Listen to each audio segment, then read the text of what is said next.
Hola, buenos días. Somos el equipo 3 y vamos a presentar el reto final del piñón cremallera.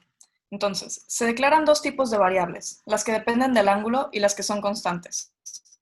Las que dependen del ángulo las ponemos igual a cero, ya que irán cambiando su valor según cómo sean usadas en el código. Las que tienen un valor ya puesto son constantes y nunca cambian. La DA que utilizamos, que pusimos igual a 1, es la diferencial del ángulo. Cada una de estas variables será utilizada para diferentes fórmulas como la de desplazamiento que mencionamos abajo. Utilizamos el símbolo de porcentaje para declarar texto y que así no se utilice como algún comando. En nuestro ciclo for, antes que todo, hay que definir la variable k, que va a tener el rango de datos que queremos obtener. Luego de esto definimos nuestras variables con sus fórmulas respectivas y obtenemos el ángulo de entrada, ángulo de salida y el desplazamiento. Y con esto podemos proceder a definir nuestros vectores, a los cuales les agregamos nuestra variable k con el rango de información que queremos obtener en nuestras variables, y les agregamos nuestras variables anteriormente obtenidas para definir los valores. En las siguientes líneas del código vamos a definir cómo hacer las gráficas que van a representar el movimiento de nuestros ángulos de entrada, de salida y de desplazamiento. Para empezar vamos a utilizar el comando figure, que nos va a dividir las gráficas en tres para que no se junten unas con otras, y el comando plot, el cual nos va a decir qué estamos graficando, y dentro de los paréntesis el eje en X y el eje en Y. Para la primera gráfica vamos a utilizar el vector A, que nos da el ángulo de entrada, y el vector D, que nos da el desplazamiento.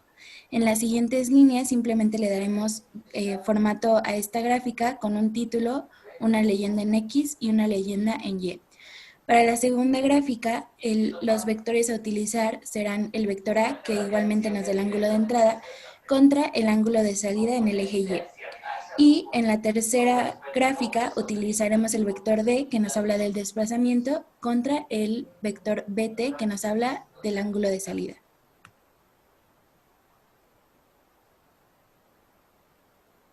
Como podemos ver en esta gráfica del ángulo de entrada versus desplazamiento, se ve que como el ángulo de entrada aumenta, el desplazamiento aumenta uniformemente hasta un máximo deseado.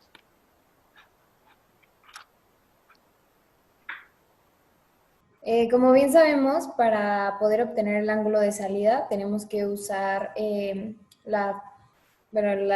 funciones trigonométricas como el coseno, y esto hace que el comportamiento de nuestra gráfica no sea normal y que tengamos esta forma.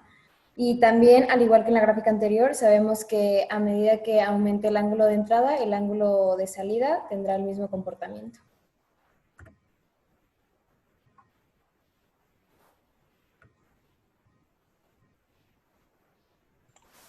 Bueno, en esta se puede ver cómo se comporta dependiendo del desplazamiento y el ángulo de salida. Podemos ver que es muy similar a la anterior, pues va subiendo hasta que llega al máximo desplazamiento y se mantiene ya uniforme.